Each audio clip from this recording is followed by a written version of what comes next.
দর্শক, শুরু হলো আপনাদের প্রিয় অনুষ্ঠান এসএটিভি সংলাপ। সঙ্গে আছি আমি মাহমুদ আল ফয়সাল। আশা করি সবাই ভালোই আছেন। আজকে আমাদের আলোচ্য বিষয় নির্বাচন নিয়ে প্রোপাগান্ডা। রোডম্যাপ ঘোষণার পর যতই সময় গড়াচ্ছে, রাজনৈতিক উত্তাপ কিন্তু ততই বাড়ছে এবং নির্বাচন নিয়ে নানা প্রোপাগান্ডা চলছে। এবং আমরা যদি বলি যে দেশের ভেতরে না, দেশের বাইরে থেকেও এই প্রোপাগান্ডায় সামিল হবার ঘটনা ঘটছে। এ নিয়ে মানে যত ভোট আগাচ্ছে তত মানুষের মনেও সন্দেহ সংশয় দানা বাড়ছে। আর এই যে সন্দেহ সংশয়, এর মধ্যে ঘি ঢালছে রাজনৈতিক দলগুলোর মানে বৈপরীত্য অবস্থান। অর্থাৎ এক দল স্বাভাবিক নিয়মে ভোট চাচ্ছে, আর এক পক্ষ তারা বলছে পিআর পদ্ধতিতে হতে হবে। এই যখন সমীকরণ, এই যখন বাস্তবতা এবং যখন চলছে নানামুখী প্রোপাগান্ডা, তখন কি ভাবছেন আমাদের অতিথিরা? শুনবো তাদের কথা। শুরুতেই আসুন তাদের সঙ্গে পরিচিত হই। আমার ঠিক বামে রয়েছেন রাজনৈতিক বিশ্লেষক ও সিনিয়র সাংবাদিক সোহরাব হাসান। ডান পাশে ওইদিকে বিএনপির যুগ্ম মহাসচিব খায়রুল কবির খোকন। আর আমার ঠিক ডানে রয়েছেন 12 দলীয় জোটের মুখপাত্র এবং বাংলাদেশ এলডিপির চেয়ারম্যান শাহাদাত হোসেন সেলিম। আপনাদের তিনজনকে আমাদের এই আয়োজনে স্বাগত জানাচ্ছি। আলোচনা শুরু করব শাহাদাত হোসেন সেলিম আপনাকে দিয়ে। নির্বাচনকে ঘিরে রাজনৈতিক দলগুলোর মধ্যে কিন্তু একটা আস্থা অনাস্থার একটা সংকট সৃষ্টি হয়েছে। সাধারণ মানুষের মধ্যেও রয়েছে কিন্তু নির্বাচন নিয়ে সন্দেহ সংশয়। এখনো মানুষ, একেবারে সাধারণ মানুষ জানতে চায় ভোট কি হবে, এবং রাজনৈতিক নেতৃবৃন্দের মধ্যেও নানান দোলাচাল রয়েছে তাদের জবাব দেওয়ার মধ্যে। কেন এমনটি হচ্ছে? ধন্যবাদ আপনাকে এবং পাশাপাশি সহ আলোচকদেরকে ধন্যবাদ জানাই, দর্শকবৃন্দদেরকেও ধন্যবাদ জানাই এই অনুষ্ঠানটি দেখার জন্য। নির্বাচন নিয়ে যে প্রপাগান্ডা, নির্বাচন আসলে তো নির্বাচন নিয়ে এটা প্রপাগান্ডা মানে আর থাকেই মাঠের মধ্যে নির্বাচনকে ঘিরে। তবে এখন যে কথাগুলো বলা হচ্ছে নির্বাচনের নিশ্চয়তা অনিশ্চয়তা নিয়ে, মাঝে মাঝে আমাদেরকেও বিভিন্ন প্রশ্নের সম্মুখীন হতে হচ্ছে। অনেকেই জিজ্ঞাসা করতে চায় যে নির্বাচন কি আসলে যথাসময়ে হবে কি না। তবে আমরা আশাবাদী নির্বাচন যথাসময়ে হয়ে যাবে, মানে ঘোষিত সময়ের মধ্যে নির্বাচন হয়ে যাবে। একটা আপনার রক্তাক্ত গণ অভ্যুত্থানের মাধ্যমে গত বছরের 5ই আগস্ট সরকার পরিবর্তনের পরে আমরা একটা অন্তর্বর্তীকালীন সরকার প্রতিষ্ঠা করেছি। অন্তর্বর্তীকালীন সরকারের কাজ হলো যে একটা অন্তর্বর্তীকালীন সময়ে দায়িত্ব পালন করে একটা নির্বাচিত সরকারের হাতে ক্ষমতা হস্তান্তর করা। এরই মাঝেই আপনার একটা দাবি উঠেছে, এরই মাঝে একটা মানুষের চিন্তা জগতে একটা কাজ করেছে যে একটা স্বৈরাচারী সরকারের পতনের প্রেক্ষিতে কিছু কিছু ক্ষেত্রে কিছু কিছু সংস্কারের প্রয়োজন আছে। এই সংস্কারগুলো করেই নির্বাচনটা হলে আপনার ভবিষ্যতের সরকার কখনো আর স্বৈরাচারকে মাথাচাড়া উঠে দেবে না, জনগণ সেটা প্রতিহত করবে। এর থেকে একটা কিছু সংস্কার কমিশন গঠন করা হয়েছে, সংস্কার হয়েছে, কথাবার্তা চলছে, সংস্কার হবে। এবং নির্বাচনের ব্যাপারে আপনার তত্ত্বাবধায়ক সরকারের পক্ষ থেকে বলা হয়েছে যে মানে সংস্কারের পরেই নির্বাচনটা মানে করা হবে। অন্তর্বর্তীকালীন সরকারের পক্ষ থেকে বলা হয়েছে যে আপনার প্রয়োজনীয় সংস্কার শেষে নির্বাচন। রাজনৈতিক দলগুলো বলেছে একটা যৌক্তিক সময়ে প্রয়োজনীয় সংস্কারগুলো ছেড়ে এবং বিচারের একটা দৃশ্যমান অবস্থা সৃষ্টি করে নির্বাচনটা দেওয়া দরকার। জুন মাসের 2 তারিখে আপনার বাংলাদেশের প্রায় সবগুলো রাজনৈতিক দলগুলোর সাথে আপনার সংস্কার কমিশনের চেয়ারম্যান এবং অন্তর্বর্তীকালীন সরকারের প্রধান ডক্টর ইউনূস সাহেবের সাথে কথা হয়েছেন, বক্তব্য রেখেছেন। প্রায় 32টি রাজনৈতিক দলের মধ্যে 26টি রাজনৈতিক দল আর 5টি বা 6টি রাজনৈতিক দল বক্তব্য রাখেনি। এবং প্রত্যেকটি রাজনৈতিক দলের কথা ছিল যে 30শে ডিসেম্বরের মধ্যে নির্বাচন দাবি করেছে প্রত্যেকেই। একটি রাজনৈতিক দল শুধুমাত্র এটার সাথে মানে দ্বিমত করেছেন এবং তারা বলেছেন যে আসলে মানে রমজানের আগেই নির্বাচনটা হওয়া শ্রেয়। যাই হোক, পরবর্তীকালে সরকারের পক্ষ থেকে নির্বাচনের তারিখ ঘোষণা করা হয়েছে এপ্রিল মাসে। এপ্রিল মাসে যেহেতু বৈরী আবহাওয়া, তারপরে রমজানের পরে, তারপরে কালবৈশাখী, ঘূর্ণিঝড়, আপনার মানে লু হাওয়া, সব মিলিয়ে নির্বাচন পরিবেশ না থাকাতে রাজনৈতিক দলগুলোর পক্ষ থেকে সেটা প্রত্যাখ্যান করা হয়েছে এবং আলাপ আলোচনার ভিত্তিতে আপনার একটা নির্বাচনের সময় এগিয়ে আনা হবে, এটা আমরা বুঝতে পেরেছি। এবং পরবর্তীকালে সরকারের পক্ষ থেকেই নির্বাচনের তারিখ আপনার ফেব্রুয়ারি প্রথমার্ধে রমজানের আগে ঘোষণা করা হবে। সেই প্রেক্ষিতে একটা নির্বাচনকে আপনার ধাপের পর ধাপ আপনার কিভাবে একটা নির্বাচন এগিয়ে নিয়ে যাওয়া যায় সেজন্য নির্বাচিত কমিশনের পক্ষ থেকে একটা রোডম্যাপ ঘোষণা করা হয়েছে। আজকেও দেখলাম যে সীমানা ভিত্তিক যে আসনগুলো সেগুলোর মানে সমাধান চূড়ান্ত করার তালিকা প্রকাশ করা হয়েছে। এবং আজকে দেখলাম যে আরপিও সংশোধনীর কিছু তারা উপস্থাপন করে সেটা অলরেডি মন্ত্রণালয়ের মধ্যে এটা মন্ত্রণালয়ে পাঠিয়ে দেওয়া হয়েছে। মন্ত্রণালয় ভেটিংয়ের পরে এটা আপনার মানে উপদেষ্টা মণ্ডলীতে আপনার এটা পাস করা হবে এবং তারপর সেটা ঘোষণা করা হবে এবং একটা সুষ্ঠু নির্বাচনের পক্ষে যে পদক্ষেপ নেওয়া দরকার তারা করছেন। এখন এখানে এই নির্বাচন নিয়ে সংশয়ের একটা কারণটা হলো যে সরকারটা আপনার ঠিকমতো তার কার্যক্ষমতা প্রয়োগ করতে পারছে না।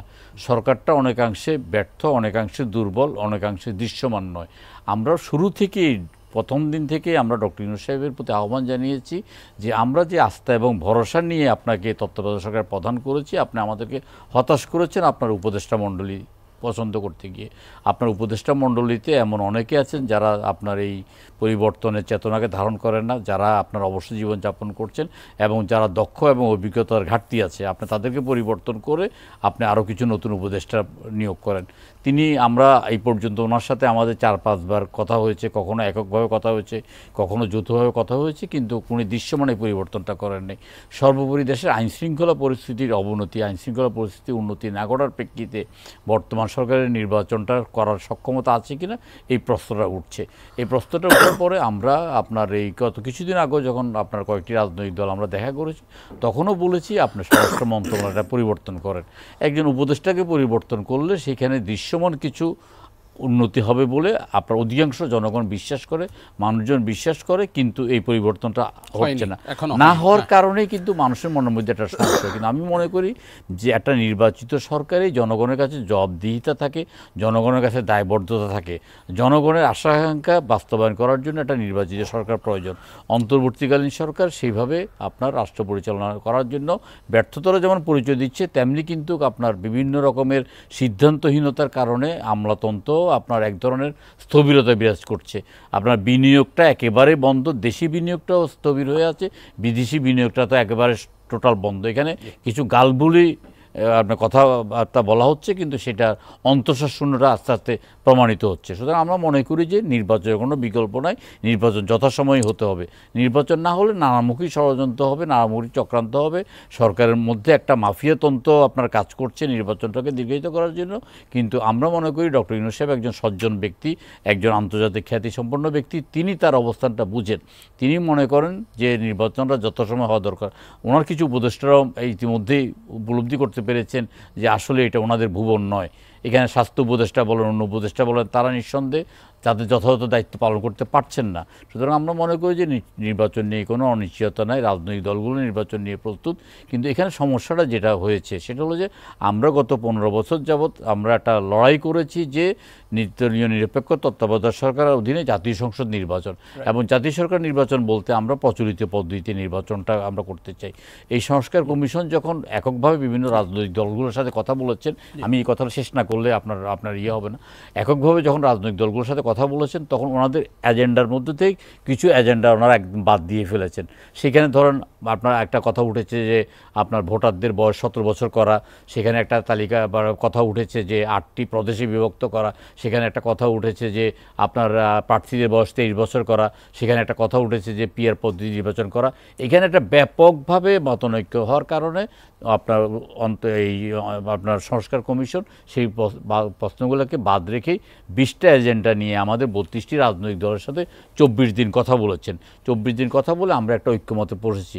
এই 24 দিনের মধ্যে এই 20টি মানে এজেন্ডার মধ্যে পিআর পদ্ধতির এজেন্ডাটা ছিল না, এবং এই পিআর পদ্ধতির এজেন্ডাটা ছিল না, এবং এটা নিয়ে কোনো রাজনৈতিক দলে কথা বলে নেই। এখন সেখানে সংস্কারের কাজ প্রায় শেষ পর্যায়ে এসে আপনার 2-1টি রাজনৈতিক দল পিআর পদ্ধতি নিয়ে কথা বলছেন, যেটার সাথে আমরা পরিচিত নয় এবং যেটার সাথে বাংলাদেশ পরিচিত নয়, এবং পৃথিবীর অনেক দেশে পিআর পদ্ধতি কার্যকর নয়।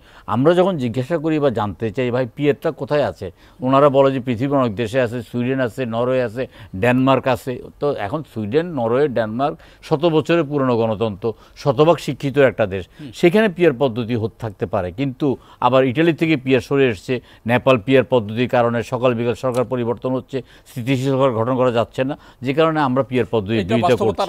এবং এই বাস্তবতার আলোকে পিয়ার পদ্ধতি নিয়ে একটা মানে ধোঁয়াশা পরিবেশ সৃষ্টির কারণেই নির্বাচন নিয়ে আপনি যে প্রশ্নটা করেছেন সেই জনগণের মধ্যে একটা সংশয়। ধন্যবাদ আপনাকে শাহাদাত হোসেন সেলিম, খায়রুল কবির খোকন। এই যে জনমনে সন্দেহ সংশয় কেন, তবুও সরকার যেখানে বলছে ফেব্রুয়ারির প্রথমার্ধে অবশ্যই নির্বাচন হবে, রাজনৈতিক দলগুলো বিশেষ করে আপনার দল মানে বাংলাদেশের পরীক্ষিত একটি দল যারা এর পূর্বে একাধিকবার ক্ষমতায় ছিল, তারাও যখন বলছে যে ফেব্রুয়ারির শুরুতেই ইলেকশন হবে, তবুও জনমনে সন্দেহ সংশয় কেন? ধন্যবাদ আপনাকে, দুজন সম্মানিত সমালোচক ও দর্শক শ্রোতাকে ধন্যবাদ।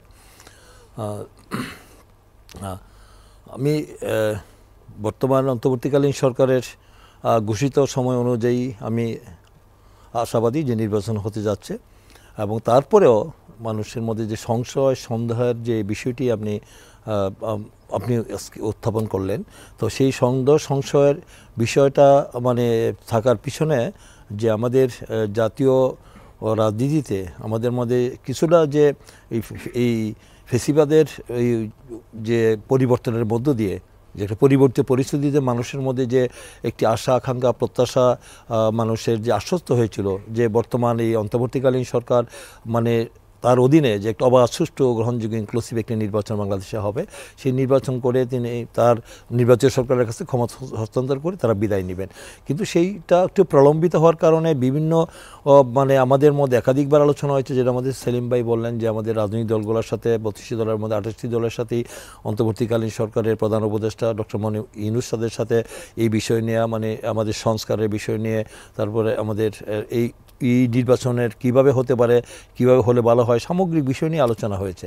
সেখানে আমাদের দল আলোচনায় অংশগ্রহণ নিয়েছে এবং আমাদের তো একটাই এজেন্ডা হলো যে দীর্ঘ 16 বছর এই দেশের মানুষ তাদের ভোটাধিকার থেকে বঞ্চিত ছিল, তার ভোটাধিকার প্রয়োগ করতে পারেনি। একটি সবগুলি নির্বাচনই হয়েছিল যে একটি পাতানো ষড়যন্ত্রের মাধ্যমে হয়েছে। 2014 বলেন, 2018 বলেন, বিনা ভোটে আমরা 154 জন হয়েছে, আমরা জানি এগুলি। 2016 তো দিনের ভোট রাতে হয়েছে, 2024ও আমি আর দামি হয়েছে, যার কারণে জনগণ মানে ভোট দেওয়ার জন্য প্রস্তুত একটি সুষ্ঠু নির্বাচনের জন্য। কিন্তু এই বর্তমান সরকারের তাদের যে সরকারের যে সমন্বয়হীনতা এবং এই বর্তমান অন্তর্বর্তীকালীন সরকারের উপদেষ্টা মণ্ডলীর তাদের যে দেশ পরিচালনার অনভিজ্ঞতা আর কারণে তাদেরকে দিয়ে, যেটা সেলিম ভাই বললেন যে তারা কিছু কিছু ক্ষেত্রে তাদের সার্থকতা ব্যর্থতা রয়েছে, এবং একটি জায়গায় এসে দেশ পরিচালনার ক্ষেত্রে তারা যে মানে তাদের সেই দক্ষতা, তাদের এই স্বচ্ছতার কথা বলবো না, দক্ষতার ক্ষেত্রে তার ঘাটতি রয়েছে। এই ঘাটতিটা খারাপ থাকার কারণে আজকে ল অ্যান্ড অর্ডার সিচুয়েশনের আইন শৃঙ্খলা পরিস্থিতির অবনতি হচ্ছে, এবং আমাদের দেশি বিদেশি বিনিয়োগের কথা বলছেন। বিদেশি বিনিয়োগ তো বলতে গেলে জিরোতে চলে আসছে, 30% নিচে চলে আসছে। দ্রব্যমূল্য মানুষের পুরোপুরি এখনও নিয়ন্ত্রণে আসেনি।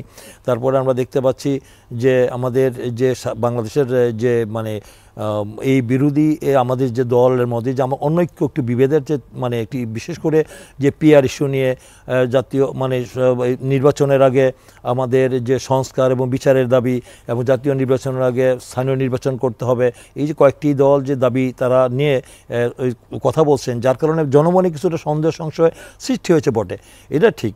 কিন্তু আমার যেখানে সমগ্র বাংলাদেশের জনগণ ভোটের জন্য প্রস্তুত, নির্বাচন কমিশনও বলেছে যে তারা প্রস্তুত নির্বাচন করার জন্য, তার সমস্ত প্রস্তুতি সম্পন্ন। এই বর্তমান সরকারের পক্ষ থেকে একাধিকবার বলা হয়েছে যে ডিসেম্বরের আগামী 2026-এর ফেব্রুয়ারি মাসের প্রথমার্ধে মানে পবিত্র রমজানের আগেই তার নির্বাচন অনুষ্ঠিত করার জন্য তারা সমস্ত প্রস্তুতি সম্পন্ন করতে যাচ্ছেন। এখানে কোনো রকম সংশয়ের কারণ দেখি না। এই যে তারা যে দাবিগুলো নিয়ে আসছেন, এই দাবিটা তো বাংলাদেশের মানুষ তো এটা পিয়ার তো আমি মনে না পয়েন্ট সামথিং মানুষ পিয়ার বুঝে না। এই দেশের মানুষ যে শিক্ষিত দেশের পিয়ার সম্পর্কে তো সেলিম ভাই বললেন, উদাহরণ দিয়েই বললেন, মানে সর্বশেষ নেপালের কথাও বললেন যে দফায় দফায় চেঞ্জ হচ্ছে। এই বিষয়টি তারা যে অযৌক্তিক দাবিটা তারা নিয়ে আসছেন, এটা কারণ তার পিছনে যে কারণ আমি যেটা মনে হয় আমার ধারণা এটা যে তারা মনে করছে যে এই পদ্ধতির কথা বলে বিভ্রান্তি সৃষ্টি করে নির্বাচনকে প্রলম্বিত করা, দীর্ঘায়িত করা, বানচাল করা, এবং এই নির্বাচন না হলে তারা সুবিধা পাবে। এখন যে সুবিধাটা পাচ্ছে দলটির সেটা হচ্ছে নির্বাচন প্রলম্বিত হলে বা বিলম্বিত হলে তাদের সুবিধাটা কি? তাদের সুবিধাটা হলো এর মধ্যে তারা তাদের আখের গুছানোর চেষ্টা করবে। এক হলো যে তারা যে সুযোগ সুবিধা এখন পাচ্ছে অন্তর্বর্তীকালে, নির্বাচিত সরকার আসলে মনে হয় সেটা পাবে না, কারণ তাদের কাঙ্ক্ষিত আসন তারা পাবে না। তারা তাদের অনেকে মনে করতে জামানত বাজেয়াপ্ত হবে, তারা পাবে না, যার কারণে তারা এই ইস্যুগুলো নিয়ে আসছে। এই ইস্যুটাকে তারা মুখ্য ইস্যু করে একটু গোলাপানিতে মাছ শিকার করার জন্য তারা চেষ্টা করছেন। এই চেষ্টা করার কারণ আমি মনে করি না যে তাদের কারণে রাজনৈতিক দল স্টেক হোল্ডার। আমরা একটু ঝেড়ে কাশি, আপনি একটু বলবেন সেটা হচ্ছে ওই দলটিই তো 300 আসনের প্রার্থী ঘোষণা করে মাঠ চষে বেড়াচ্ছে, সেটা কেন? না, সেটা তাদের দ্বিমুখী চরিত্র, তাদের যে ডাবল স্ট্যান্ডার্ড বলে যাকে বলা হয় আর কি। তারা অলরেডি মনোনয়ন দিয়েছে, তারা নির্বাচনী প্রচার প্রপাগান্ডা চালাচ্ছে, তারা এখন আবার বলছেন যে পিআর পদ্ধতি ছাড়া বাংলাদেশে তারা নির্বাচন তারা করতে দিবেন না, এবং তারা এই ব্যাপারে মোটামুটি মানে হুঙ্কারই দিচ্ছেন। তো এই হুঙ্কার দিয়ে আমার মনে হয় না যে নির্বাচন বন্ধ করতে পারে। জনগণ প্রস্তুত, কোনো ষড়যন্ত্র চক্রান্ত করে এই পিআরের এই অজুহাতে যে নির্বাচন বন্ধ করার কোনো সুযোগ নেই। কারণ আমি মনে করি যে বাংলাদেশের মানুষ, রাজনৈতিক দলগুলি প্রস্তুত রয়েছে এই তাদের এটার জন্য। জনগণ তারা জনবিচ্ছিন্ন হয়ে যাবে, তারা মানে জনবিচ্ছিন্ন হয়ে তারা নিশ্চিন্ন হয়ে যাবে, কারণ জনগণের আকাঙ্ক্ষার বিরুদ্ধে যারা উঠিতে গিয়েছে তারাই জনবিচ্ছিন্ন হয়ে পড়েছে। খায়রুল কবির খোকন। সোহরাব হাসান, ধন্যবাদ। সহদুই আলোচককে শুভেচ্ছা। আপনার বিষয় ছিল প্রোপাগান্ডা দেশে বিদেশে। প্রোপাগান্ডা একটা হচ্ছে যে ভালো অর্থে যে একটা ভালো পণ্যের ভালো উদ্যোগের পক্ষে প্রচার, আর এখানে প্রোপাগান্ডা অর্থে নেতিবাচক প্রচার, যে নির্বাচন নিয়ে সংশয় সন্দেহ, নির্বাচন করতে পারা না পারা। এখন দুটো, যারা এই নির্বাচনের অংশীজন হবে না বা অংশীজন হতে পারবে না, তাদের এক ধরনের প্রচার থাকবে, এক ধরনের কি বলে বিরোধিতাই থাকবে। এবং সেই বিরোধিতা কি, একটা হচ্ছে যে এই সরকার নির্বাচন করতে পারবে না, এটা কিন্তু সামাজিক যোগাযোগ মাধ্যমে এটা বেশ চালু, যে সরকার পারবে না মানে কি তাদের যোগ্যতা নাই, মানে তাদের সক্ষমতা নাই। একটা হচ্ছে আইনশৃঙ্খলা পরিস্থিতি, এটা রাজনৈতিক দলগুলোও বলছে যে পরিস্থিতি, তাতে সুষ্ঠু নির্বাচন কি করে হবে। আরেকটি হচ্ছে বাংলাদেশের অর্থনৈতিক অবস্থা, সার্বিক ভূ রাজনীতিতে বাংলাদেশ যে নানাভাবে চাপের মুখে। 24-এর আন্দোলনের পর থেকে ভারতের চাপ ছিল, মিয়ানমার, এখনও মিয়ানমার থেকে আমরা রোহিঙ্গাদের ফেরত পাঠাবো কোথায়, এখনও মিয়ানমার থেকে মানুষের আসছে, এখনও আসছে, বরং এটা নিবন্ধন হচ্ছে না, নিবন্ধন হলে আরও সেটা হবে।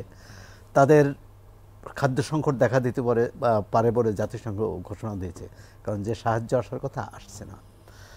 আন্তর্জাতিক ক্ষেত্রে বাংলাদেশ খুব ভালো, একমাত্র বলবো যে সেটি ইতিবাচক, যে ডোনাল্ড ট্রাম্প যে শুল্ক বসিয়েছিল সেই শুল্কটা অনেকটা কমাতে পেরেছে, প্রায় অর্ধেক, 37 থেকে 20। কিন্তু কিসের বিনিময়ে, মানুষের মধ্যে এই প্রশ্নটা আছে। সরকার তো আওয়াজ দিল যে মানবিক করিডোর হবে, পরবর্তীকালে সেটা সরে এসেছে।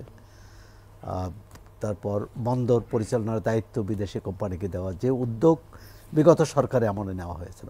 অনেকগুলোকে আমরা দেখি যে বিগত সরকারে আমলে উদ্যোগ নেওয়া, যে সরকারকে আমরা নাকচ করে দিলাম, আন্দোলনের মধ্যে প্রত্যাখ্যান করলো দেশের জনগণ, অনেক কিছুই। এই সর্বশেষ সংবাদকর্মী সুরক্ষা আইন, সাংবাদিক সুরক্ষা আইন, আর সেটাও কিন্তু আগেরই ড্রাফট, এবং সাংবাদিক সমাজের পক্ষ থেকে উদ্বেগও জানানো হয়েছে, কোনো লাভ হয়নি। কি বলেন, নতুন বোতলে পুরানো মদ, এ কথা বলা হচ্ছে। অর্থাৎ সরকারের সাথে জনগণের একটা বিচ্ছিন্নতা তৈরি হয়েছে, কারণ এই সরকার তো নির্বাচনের মাধ্যমে আসেনি, জনগণের আকাঙ্ক্ষা বা অভিব্যক্তির প্রতিফলন হিসাবে এসেছিল। এবং সেটি কিভাবে প্রকাশিত, যে আন্দোলনে যারা অংশ নিয়েছে, বিভিন্ন শ্রেণী পেশার মানুষ এবং রাজনৈতিক দলগুলো এই সরকার সমর্থন করছে বলেই সরকার এই উদ্যোগগুলো নিয়েছে। আরেকটি হচ্ছে রাজনৈতিক দলগুলোর মধ্যে, যে আপনি বললেন নির্বাচন নিয়ে সংশয় সন্দেহ, দলগুলোর মধ্যে একটা দোলাচাল সৃষ্টি হয়ে গেছে। বৃহত্তর জাতীয় স্বার্থের চেয়ে সংকীর্ণ স্বার্থকে যখন বড় করে দেখা হয়, এই সরকারের দায়িত্ব এটা ঠিক, যারা অপরাধ করেছে, অন্যায় করেছে, তাদের বিচার হবে।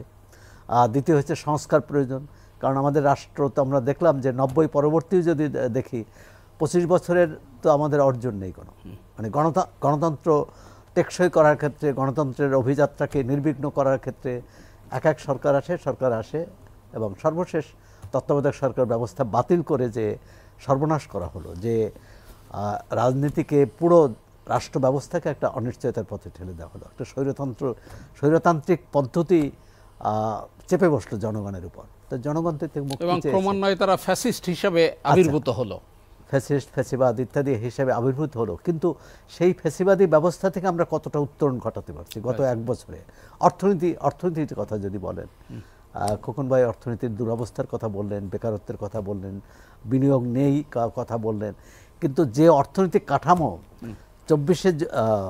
24 জুলাই আগস্টের আগে 5 আগস্টের আগে ছিল, সেই অর্থনৈতিক ব্যবস্থাই কিন্তু, অর্থাৎ আপনি এখনও সরকারি সেবা নিতে গেলে ঘুষ দিতে হয়, আপনি যে কোনো কাজ পেতে ঘুষ নিতে হয়, এবং এক ধরনের দুর্নীতিটা কমেনি, কিন্তু মাত্রাটা নাকি বেড়েছে। কি বলবেন? কোথাও আবার কোনো কোনো ক্ষেত্রে কমেছেও, পুরোটাই এরকম দায়ী করা যাবে না, কারণ পুলিশ রাস্তাঘাটে পুলিশকে এখন রিক্সা চালক বা অটো চালক তাদেরকে জিজ্ঞেস করলে বলে যে আগের মতো দিতে হয় না, কিন্তু এখন অন্যদের আবার দিতে তো হয় এখন। আচ্ছা, এখন পুলিশকে দিতে হয় না, কিন্তু হয়তো রাজনৈতিক দলের নেতাকর্মীদের দিতে হয়, স্থানীয় এক ধরনের কিশোর গান। মানে সরকার এক ধরনের আইন শৃঙ্খলার ব্যাপারে যতটা কঠোর হওয়ার কথা ছিল কঠোর হতে পারেনি। তো নির্বাচন নিয়ে যে সংশয়, আরেকটি নির্বাচনের সংশয়, আরেকটা কারণ যে মব কালচার, মব ভায়োলেন্স। এখন যার মনে হলো যে এই বাড়িতে আক্রমণ করতে হবে, এই বাড়ি দখল করতে হবে, এই সমাবেশ ভেঙে দিতে হবে, এবং সেক্ষেত্রে সরকার নীরব, রাজনৈতিক দলগুলোও অনেক ক্ষেত্রে নীরব। যেমন রিপোর্টার্স ইউনিটিতে একটা সেমিনারে আয়োজন করা হয়েছিল, গোলটেবিলে আয়োজন করা হয়েছিল, তাদের বিরুদ্ধে যদি সুনির্দিষ্ট অভিযোগ থাকে, মামলা থাকে, ধরে নিয়ে যান। বিশ্ববিদ্যালয়গুলো, যে প্রশ্নটা মানুষের মধ্যে উদ্বেগটা আসছে, বাংলাদেশ কৃষি বিশ্ববিদ্যালয়ে আমার গত এক দশকে কোনো রকম এরকম পরিস্থিতি হয়েছে জানা নেই। চট্টগ্রাম বিশ্ববিদ্যালয়ের মাঝে মাঝেই হয়, এবং এটি বিগত সরকারের যে ছাত্র সংগঠন তাদের অভ্যন্তরীণ বিরোধের জন্য, একজন মেয়রের একদল ছিল মেয়রের সমর্থক, আর একদল ছিল মন্ত্রী সমর্থক। হ্যাঁ, এই যে এটা তাদের দলীয় রাজনীতির সমস্যা, কিন্তু তার থেকে বেরিয়ে আসার তো কথা ছিল। আরেকটি হচ্ছে যে ওই যে নির্বাচন নিয়ে সরকারের ভিতরেও মতভেদ আছে, রাজনৈতিক দলগুলোর মধ্যে মতভেদ আছে, যে জুলাই চার্টার বা জুলাই সনদ জুলাইতে শেষ হওয়ার কথা, এবং সরকারের পক্ষ থেকে জাতীয় ঐকমত্য কমিশনের পক্ষ থেকে অধ্যাপক আলী রিয়াজ বলেছেন যে আমরা জুলাইতে চেষ্টা করব, জুলাই হলো না, আগস্টে হলো না, এখন সর্বশেষ আছে সেপ্টেম্বরের, এবং এখন অনেকগুলো বিষয় বাদ দেওয়া হয়েছে। প্রথম তো মনে হয়েছিল যে পুরো সংবিধান ওলট পালট করে ফেলবে, কিন্তু এখন দেখা হচ্ছে যে নির্বাচনটা যাতে হয়, এবং কোনো দল তো আপনার মধ্যে কি এই ফেব্রুয়ারিতে নির্বাচন নিয়ে কোনো সন্দেহ সংশয় আছে? নির্বাচন হবে, কিন্তু নির্বাচনটা কেমন হবে এই সংশয় আছে। যেমন কোনো দল তো বলছে যে এই পদ্ধতিতে আমরা নির্বাচনে যাব না, যদি না যায় তাহলে কি আবার আমরা একতরফা নির্বাচনের দিকে যাচ্ছি, আবার আমরা ভোটারবিহীন নির্বাচনের দিকে যাচ্ছি? এই প্রশ্ন মানুষের মধ্যে আছে, কারণ ভোটাররা তো বাছাই করবে, তাকে বাছাইয়ের সুযোগ দিতে হবে। তার মানে নির্বাচন হবে হয়তো, কিন্তু তার যে কোন অবয়বে হবে, কি হবে, সেখানে মানুষের অংশগ্রহণ থাকবে কিনা, দলগুলোর অংশগ্রহণ থাকবে না, এ নিয়ে প্রশ্ন আপনার মধ্যে আছে। একটা বিরতির পরে এসে আবার শুনবো। সুপ্রিয় দর্শক, এসএটিভি সংলাপে নিচ্ছে একটা বিরতি, এবং এটি যথারীতি 2 মিনিটের। আশা করি সঙ্গেই থাকবেন।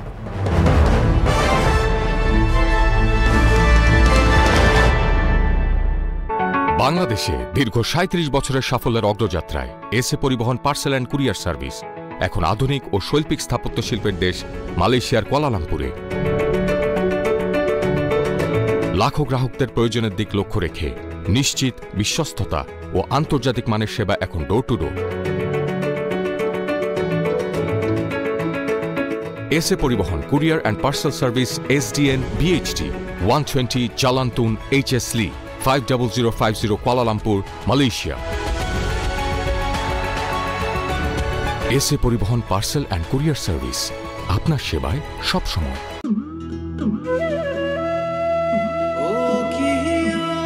Explore the magnificent view of Rangpur. 5-star facilities, rich chain hotel, Grand Palace. Relax in spacious rooms and suites. Enjoy local and international cuisines.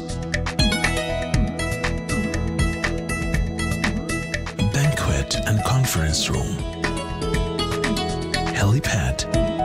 Gymnasium. Beauty salon.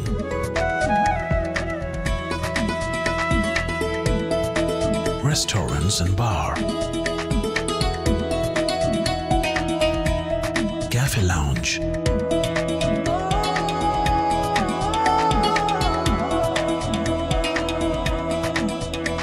Experience luxury at Grand Palace, Rangpur.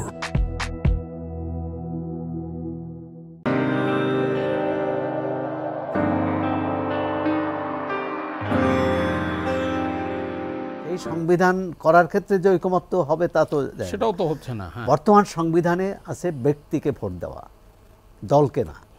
আপনি ব্যক্তি প্রতিদ্বন্দ্বিতা করবে, সেই ব্যক্তির মধ্যে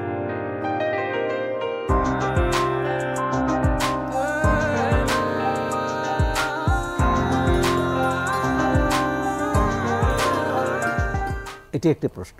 দ্বিতীয় হচ্ছে যে জামাত ইসলামী সহ যে যারা এখন পিয়ারের ব্যাপারে সোচ্চার, তারা যে এতদিন পিয়ারের কথা বলেনি, আজকে বলছে। তারা মনে করে যে ভোটের হারে বাংলাদেশে এখন পর্যন্ত কোনো দল 50% বেশি ভোট পেয়েছে এরকম নজির নেই। আওয়ামী লীগ সর্বোচ্চ ভোট পেয়েছিল 47% 2008 সালে। তার কেউ ধারণা করতে পারে না যে এবার যেহেতু আওয়ামী লীগ নাই, বিএনপির ভোটের সংখ্যা হয়তো অনেক বাড়বে, কিন্তু 50% নাও হতে পারে। তা 50% না হলে 50% আসন পাবে না। তা 50% আসন না পেলে বিএনপির বাইরে যারা থাকবে তারা সরকার গঠন করতে পারে।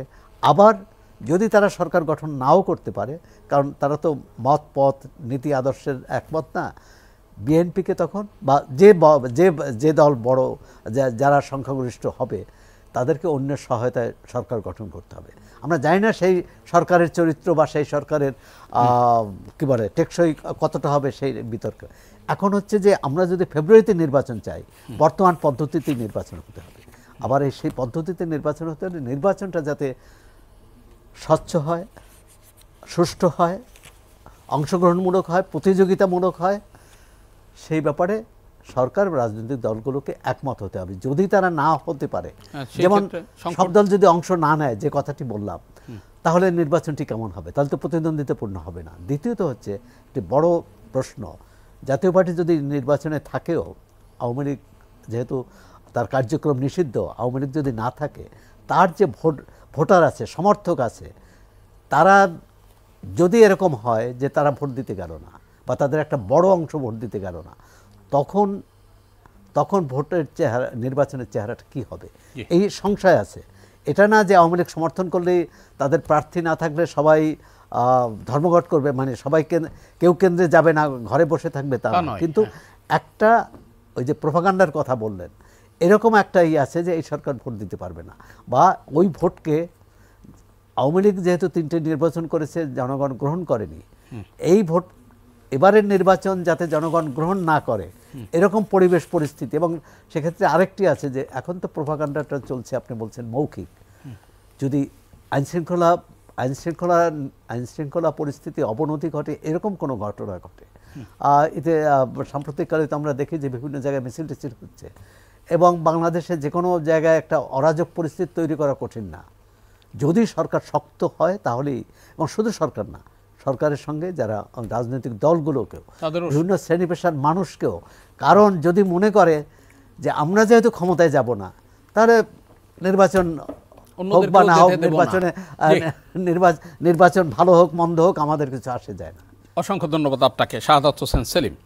এই যে জনমনে যে অনাস্থা, মানে হবে কি হবে না, এই আস্থা দূর করবার জন্য সরকারের কতটা ভূমিকা, নির্বাচন কমিশনের কতটা ভূমিকা, রাজনৈতিক দলগুলোর ভূমিকা কতটা?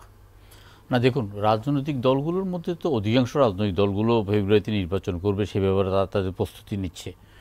এমনকি আপনার যে জামাতে ইসলাম ঐক্যমত্য কমিশনে কখনোই বলেন এই পিআরের কথাটা, বরঞ্চ সেখানে একটা 100 সদস্য বিশিষ্ট একটা উচ্চকক্ষ গঠিত হবে এবং সেই উচ্চকক্ষ গঠিত হবে পিআর পদ্ধতিতে, সেটা একমত হয়ে গেছে। একদিনের জন্য 1 মিনিটের জন্য কিন্তু জামাতে ইসলাম ঐক্যমত্য কমিশনে 24 কর্মদিবসের মধ্যে তারা পিআরের কথাটা বলে নেই। পিআরের কথাটা এখন তারা মাঠের রাজনীতিতে নিয়ে আসছে। এটা একটা সংশয় সৃষ্টি করার জন্য, অন্য কোনো কিছুর জন্য। বাংলাদেশে সর্বপ্রথম 300 আসনে জামাতে ইসলামী আপনার আসন ঘোষণা করেছে, প্রার্থী সহ মনোনয়ন দেওয়া হয়েছে এবং প্রার্থীদের ছবি সহ তারা ব্যাপক প্রচারণা চালাচ্ছে। ইসলামী আন্দোলন বাংলাদেশ আপনার এমন কোনো গাছ নেই যে গাছের মধ্যে তাদের ফেস্টুন করে নাই, ঝুলাই নেই, এবং প্রার্থী সহ এবং তরুণে তরুণে তারা একদম সলাপ করে দিয়েছে এবং প্রত্যেকটা গাছে গাছে জামাতে ইসলাম এবং আপনার ইসলামী ঐক্যজোট ঝুলছে, তাদের প্রার্থীদের মানে মাথা ঝুলছে। এছাড়া তারা কদিন আগে কি বললো যে আমরা 300 আসনে জয়লাভ করব, এমনকি মির্জা ফখরুল ইসলামের আসনেও আমরা জয়লাভ করব। মানে একদিকে তারা আসন ভিত্তিক নির্বাচনের কথা বলতেছে এবং জয়লাভ করার কথা বলতেছে, আরেক দিকে দিয়ে পিআরের কথা বলতেছে। এখন ঘটনাটা হলো জামাতে ইসলাম মনে করে যে এই তাদের জন্য একটা সুবর্ণ সময়, যে তারা খুব ওপেন রাজনীতি করতে পারতেছে, যেটা গত 15 বছর বা 17 বছরে তারা করতে পারে নাই। এখন দেখুন বাংলাদেশের যেই প্রান্তে যেইখানেই জানাজা হোক সেখানে জামাতে ইসলাম গিয়ে হাজির হবেন এবং জামাতে ইসলাম রাসের সামনে গিয়ে কিন্তু সেখানে তারা একটা রাজনৈতিক বক্তব্য রাখবেন এবং বেহেশত বিক্রি করবেন এবং এক ধরনের ব্ল্যাকমেলিং করবেন আপনার নিরীহ ধর্মপ্রাণ মুসলমানদেরকে। বলছেন কি বিক্রি করবে? বেহেশত বিক্রি করবে, স্বর্গ বিক্রি করবে, বেহেশতের টিকিট দেবে। সেখানে তারা ওই লাশকে সামনে রেখে লাশের গুণগান না করে আপনার তার মৃত ব্যক্তির মানে কোনো দোয়া কামনা না করে তারা কিন্তু সেখানে মানুষকে আপনার ভয় দেখাচ্ছে যে জামাতে ইসলাম হলো যে আসল ইসলাম এবং জামাতে ইসলাম না করলে কিন্তু আপনারা বেহেশতের টিকিট পাবেন না। মসজিদে তাদের প্রপাগান্ডা চালাচ্ছে। তারা মনে করতেছে সময়টা বেশি পেলে তাদের এই প্রপাগান্ডাটা কোনো কাজে লাগবে। একই অবস্থা ইসলামী আন্দোলন বাংলাদেশের, তারা আপনার এই ধর্মভিত্তিক রাজনীতি করছেন এবং মানুষকে একদম ধর্মীয় অনুভূতিতে আঘাত করে আপনার ভোট সংগ্রহের চেষ্টা করছেন। কিন্তু তারা জানে তাদের ভোটের কী অবস্থা। 1996 সালে বিএনপি ব্যাপক বিক্ষোভের মাধ্যমে তত্ত্বাবধায়ক সরকার গঠন করে পদত্যাগ করে তারা নির্বাচনে অংশগ্রহণ করার পরে আপনার বিএনপি ডিফেন্সিভ থাকার পরও তারা 116টা আসন পেয়েছে। আর আপনার জামাতে ইসলাম খুব ফুরফুরে মেজাজে ছিল, তারা পেয়েছে 3টা আসন। তাহলে জামাতে ইসলামের ভোটের ব্যাপারে আমাদের একটা ধারণা হয়ে গেছে। এবং জামাতে ইসলামের ব্যাপারটা আমরা বলতে চাই, জামাতে ইসলাম তাদের জন্ম থেকে এই পর্যন্ত যত রাজনীতি করে আসছে, এই পিআর পর্যন্ত তারা তাদের ভুল রাজনীতি করে আসছে। পাকিস্তান আমলে তারা পাকিস্তান প্রতিষ্ঠার বিপক্ষে ছিল, বাংলাদেশ আমলে তারা বাংলাদেশ প্রতিষ্ঠার বিপক্ষে ছিল, 2008 সালে বিএনপি নির্বাচনে যাওয়ার বিপক্ষে ছিল, 2008 সালে বিএনপিকে বাধ্য করেছে নির্বাচনে যাওয়ার জন্য, 2014 সালে বিএনপি নির্বাচনে যাওয়ার পক্ষে ছিল, জামাতে ইসলাম বিএনপিকে বাধ্য করেছে বিএনপি নির্বাচনে না যাওয়ার জন্য। এখন 2024 সালে বা 25 সালে এসে পিআর পদ্ধতির কথা বলে একটা সংশয় সৃষ্টি করছে। জামাতে ইসলামের এই ভুল রাজনীতি কিন্তু গ্রহণযোগ্য হবে না। দেখুন কয়েকদিন আগেও এই মানে গুপ্ত জামাত প্রচণ্ড রকমের প্রপাগান্ডা চালিয়েছে যে বর্তমান সরকারকে 5 বছরের জন্য ক্ষমতায় দেখতে চাই। ফেসবুক খুললেই দেখা গেল যে বর্তমান সরকারকে 5 বছরের জন্য দেখতে চাই, ডক্টর ইউনূসকে 5 বছরের জন্য দেখতে চাই। হঠাৎ করে উদয় হয়ে গেছে ডক্টর ইউনূস যখন ফেব্রুয়ারি মাসে নির্বাচনের কথা ঘোষণা করলেন অথবা নির্বাচন কমিশন যখন রোডম্যাপ ঘোষণা করলেন, একটা ফেসবুকে একজন সামাজিক যোগাযোগ মাধ্যমে লেখে নাই যে বর্তমান সরকারকে 5 বছরের জন্য ক্ষমতায় দেখতে চাই বা ফেব্রুয়ারিতে নির্বাচন চাই না। সুতরাং তারা সব হঠাৎ করে উদয় হয়ে গেছে। এখন এই ফেসবুকের রাজনীতিটা তো গ্রামের সাধারণ জনগণ বুঝে না। গ্রামের জনগণ খুব জোরে গেলে বাটন মোবাইল করতে পারে এবং অধিকাংশ জনগণের মধ্যে যারা বয়োবৃদ্ধ, আমরা তো গ্রামে প্রতিনিয়ত যাই, যেহেতু নির্বাচন করেছি এবং নির্বাচন করব, আমরা তাদের মানে অবস্থানটা বুঝতে পারি। জামাতে ইসলাম একটা রাজনৈতিক দলের চাইতেও এটা একটা এনজিও ভিত্তিক মানে অনেকটা পরিচালিত হচ্ছে। মানে তাদের যত কর্মী তত ভোটার তত সমর্থক, জনসভা যত লোক আসবে ততই তাদের এর মধ্যে আর তেমন কোনো নেই। তো তারা মনে করছে কিছু সময় ক্ষেপণ করতে পারলে বুঝি তাদের লাভ হবে।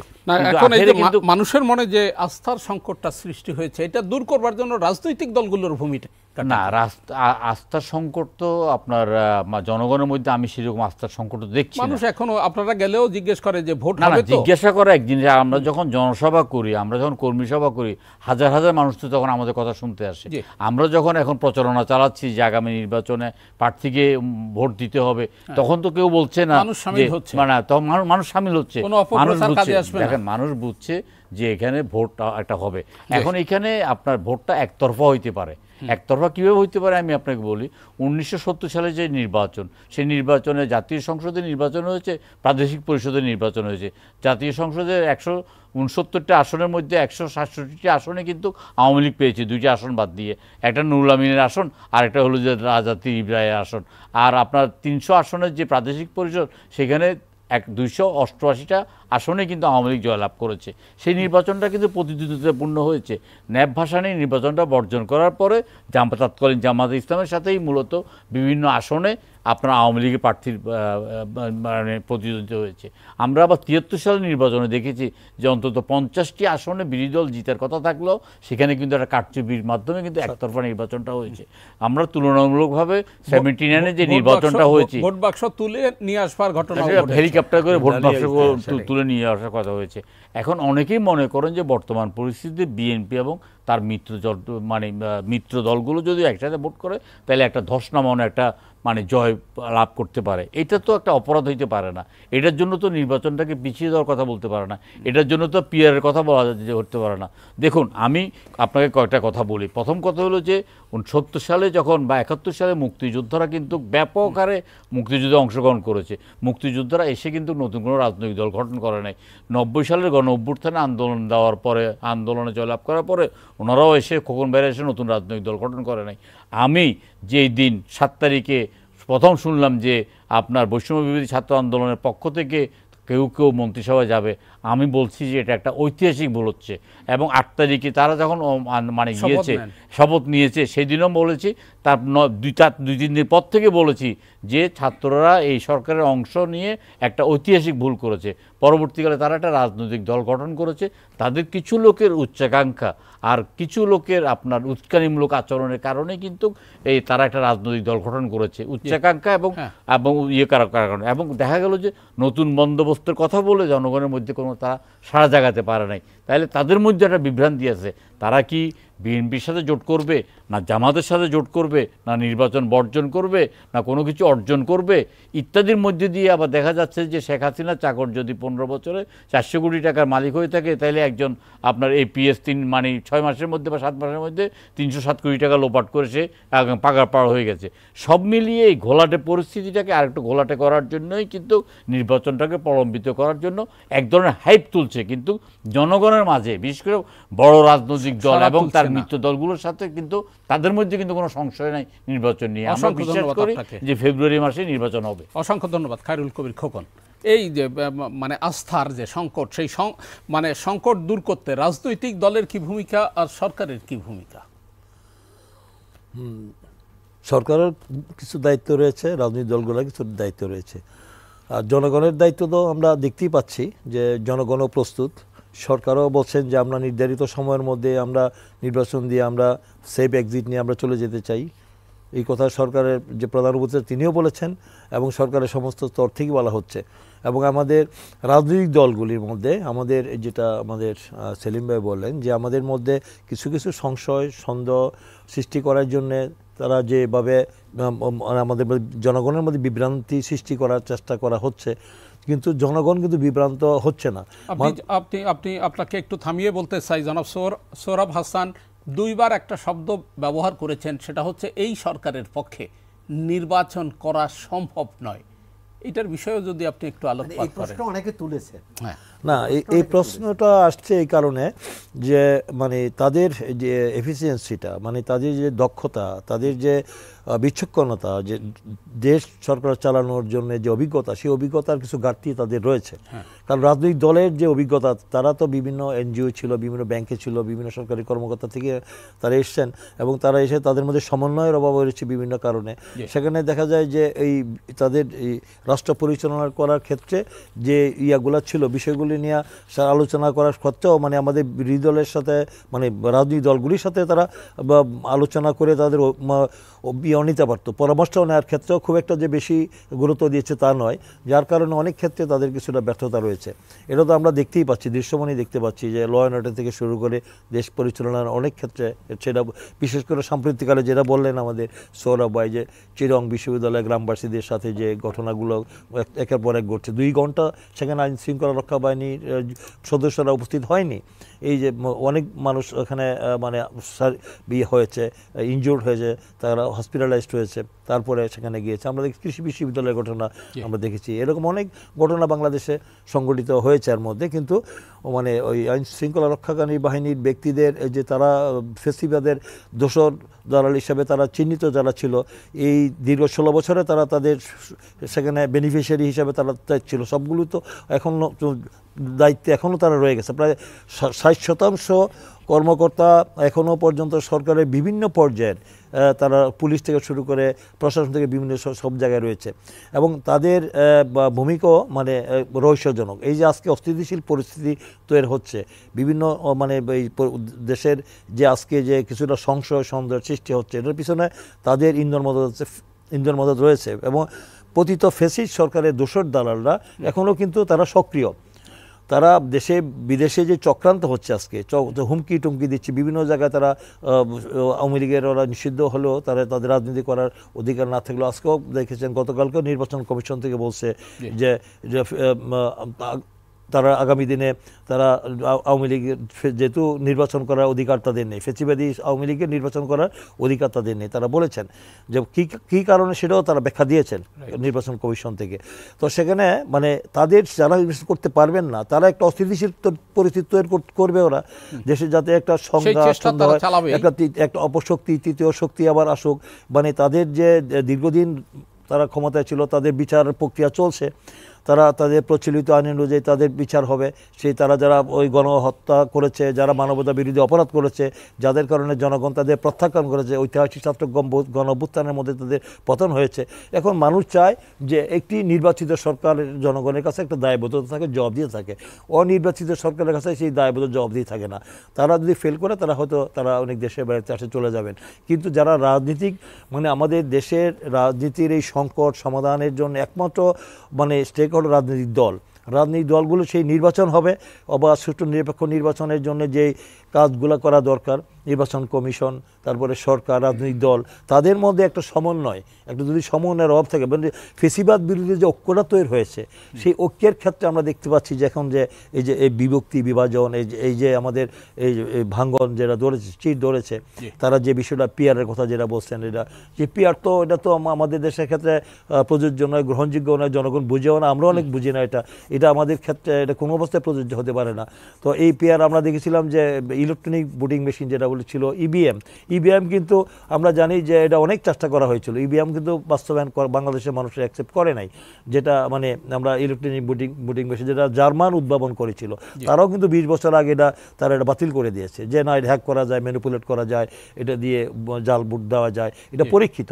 যার কারণে এই পিয়ার পদ্ধতির ক্ষেত্রে এটা আমাদের দেশের করলো, যেটা বলছেন আমাদের সৌরভ ভাই যেটা বললেন, যে এটা যে কোনো ব্যক্তিকে দিতে হবে, কোনো দলকে নয়। কিন্তু সেখানে সেটা করতে গেলে যদি আজকে পিয়ারের ব্যাপারে আমরা জাতীয় রাজনীতিতে ঐক্যমত হয়, তাহলে তো এটা সংসদের ছাড়া, এটা সংবিধান সংশোধন ছাড়া, অ্যামেন্ডমেন্ট ছাড়া কোনো অবস্থায় এই নির্বাচন সম্ভব না।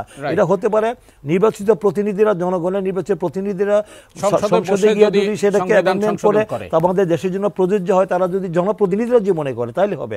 কিন্তু তারা আজকে যারা বলছেন আজকে যে এই পিয়ার পদ্ধতির কথা বলছেন, যে ইয়েকে যদি জামাত হেরে যায় তাহলে কোরআন হেরে যাবে, ইসলাম হেরে যাবে, দাঁড়িপাল্লায় ভোট দেওয়া মানে ইয়েকে ভোট দেওয়া, মানে ভোট দিলে সেখানে জান্নাতে যাওয়া যাবে, বেহেশতে যাওয়া যাবে। এই যে তারা আল্লাহকে চ্যালেঞ্জ করছে বলতে গেলে আর কি, এই যে তারা মানুষকে বিভ্রান্ত করছে, ধর্মকে পুঁজি করে ধর্মের ভয়ভীতি দেখিয়ে তারা জনগণকে, যেটা সেলিম ভাই বললেন, তারা একটা মানুষকে মানে বিভ্রান্তের সৃষ্টি করে তারা নির্বাচনকে প্রলম্বিত করে তারা মনে করছে যে আগামী দিনে যেখানে আওয়ামী লীগ নাই, আওয়ামী লীগের মানে সমর্থন নিয়ে তারা আগামী দিনে ক্ষমতায় যে বিরোধী দলে যাবে, এই ধরনের মানসিকতা নিয়ে 12 দলীয় জোট বিএনপি যদি নির্বাচনে যায় তাহলে 70-এর মতো নির্বাচন হবে। সেই নির্বাচনে হলে তো তাদের কোনো অস্তিত্ব থাকবে না। আফটার ইলেকশন তারা ব্যাক টু দ্য পেভিলিয়ন, তাদের জামানত থাকবে না, তাদের জনবিচ্ছিন্ন হয়ে যাবে, তারা হয়তো তাদের আসনও পাবে না, জামানত বাজেয়াপ্ত হয়ে যাবে। তার কারণে এই নন ইস্যুকে ইস্যু করে তারা গোলাপানিতে মাছ শিকার করে তারা তাদের ব্যক্তি স্বার্থ, গোষ্ঠীর স্বার্থ চরিত্র, জনগণ কিন্তু তাদের নাটক, এনসিপির এবং জামাতের নাটক বুঝে গেছে। এটা জনগণ তারা আগামী দিনে অতীত ফ্যাসিস্ট বিরোধী প্রতিবাদ করেছে, আগামী দিনেও যদি জনগণের স্বার্থের পরিপন্থী, জনগণ যে মুখে আছে ভোট দেওয়ার জন্য বিরোধী দল চাচ্ছে, যদি তারা এই ধরনের কর্মকাণ্ড অব্যাহত করে জনগণ প্রতিরোধ করবে তাদের। অসংখ্য ধন্যবাদ। আমাদের এই আলোচনা চলবে আর একটা বিরতির পরে সে আবার আপনাদের শুনবো। সুপ্রিয় দর্শক, এসএটিভি সংলাপে নিচ্ছে আরেকটি বিরতি এবং এটিও 2 মিনিটের বিরতি, আশা করি সঙ্গেই থাকবেন।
Luxury in Dhaka.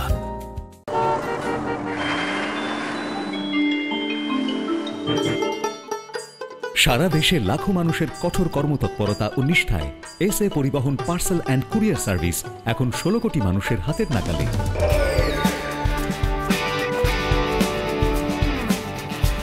দীর্ঘ 30 বছর ধরে বিশ্বস্ততা ও দ্রুততার সাথে সেবা দেওয়ায় গ্রাহক সেবায় এখন শীর্ষে। বাংলাদেশে গ্রাহক সেবার সাফল্যের পর এসএটিভি সংলাপের সঙ্গে থাকবার জন্য অসংখ্য ধন্যবাদ। দর্শক, আমাদের আজকের আলোচ্য বিষয় নির্বাচন নিয়ে প্রপাগান্ডা। বিরতির আগে খায়রুল কবির, এসএ পরিবহন পার্সেল অ্যান্ড কুরিয়ার সার্ভিস এখন বিশ্ব বাণিজ্য কেন্দ্র সিঙ্গাপুরে। বিপরীত অবস্থান, বিপরীতমুখী অবস্থান। এক্ষেত্রে ফেব্রুয়ারির ভোট আয়োজনে নির্বাচন কমিশন এবং সরকারকে কতটা চ্যালেঞ্জে ফেলছে?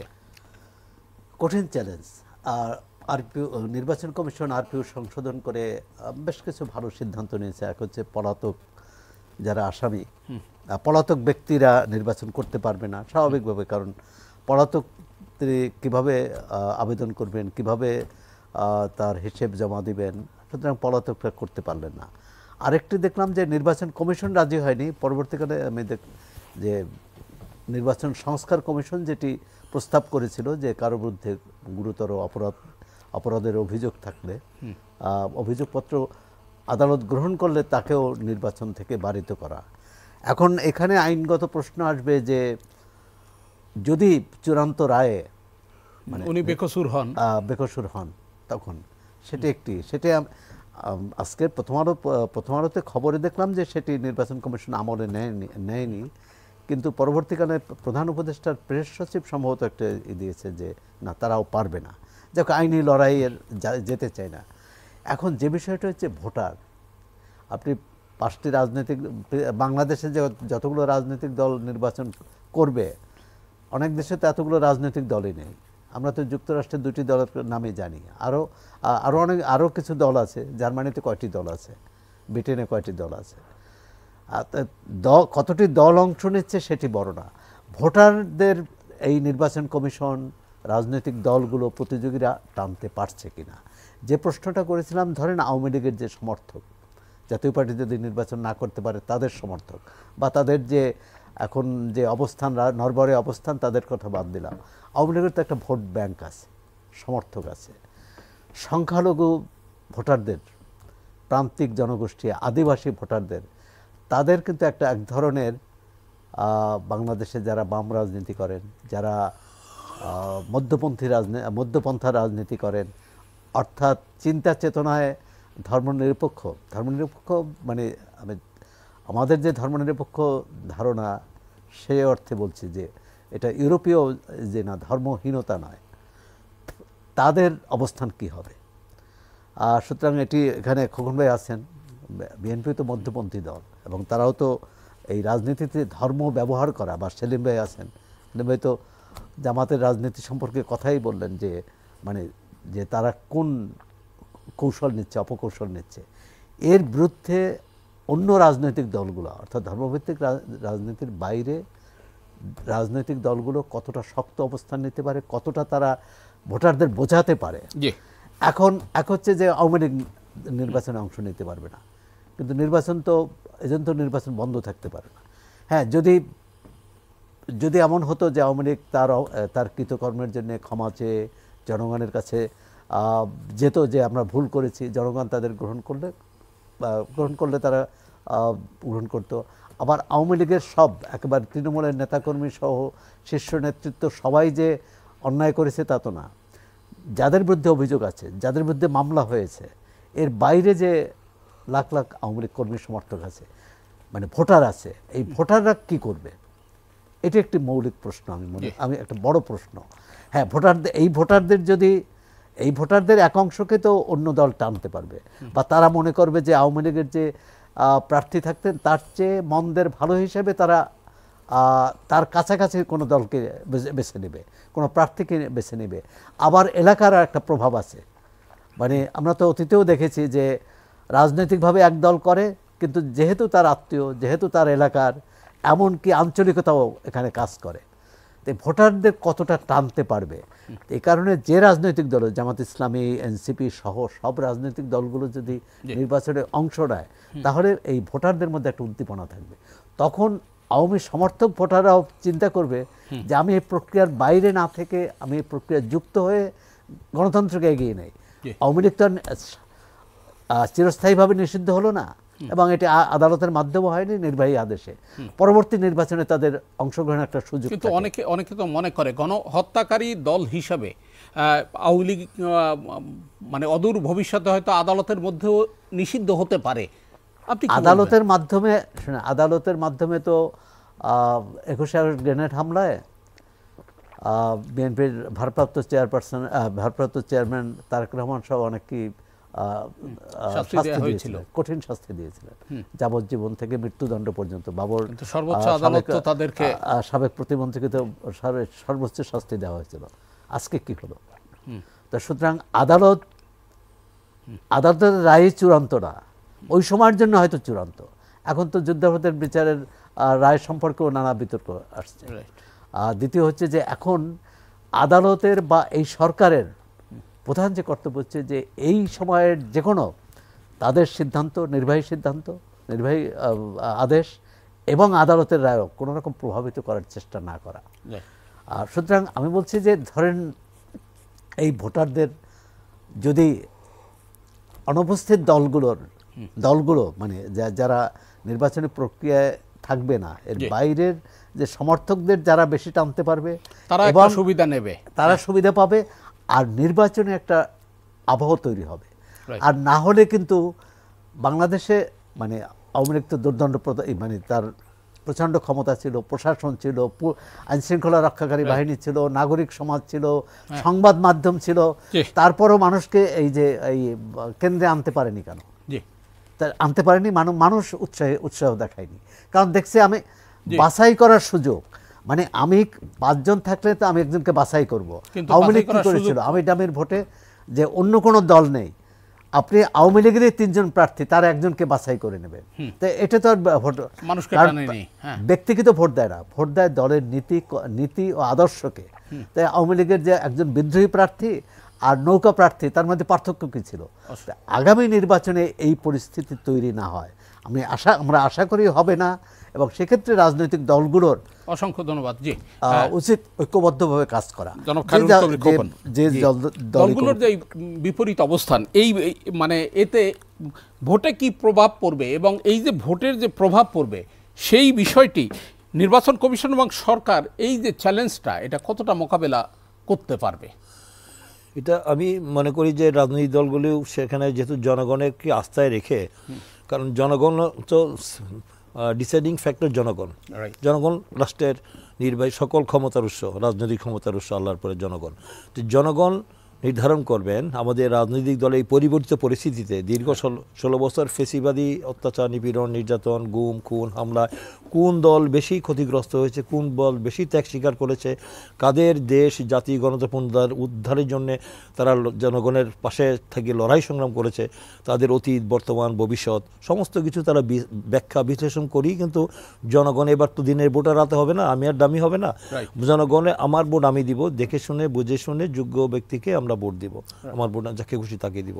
তো সেখানে আমার মনে হয় যে জনগণ কি নির্ধারণ করবে না, রাজনৈতিক দলগুলোকেও আমাদের যে প্রতিশ্রুতি দিব, আমাদের যে অঙ্গীকার করব, আমাদের যে ম্যানিফেস্টো আছে, আমরা যেমন 31 দফা রাষ্ট্র সংস্কার মেরামতের রূপরেখা দিয়েছি, সেখানে আমরা যদি ক্ষমতায় যাই আমরা জনগণের কল্যাণে, মঙ্গলে, জনগণ উন্নয়নে কী করব, কী পদক্ষেপ নেব, সেগুলো স্পষ্টভাবে উল্লেখ আমরা করেছি।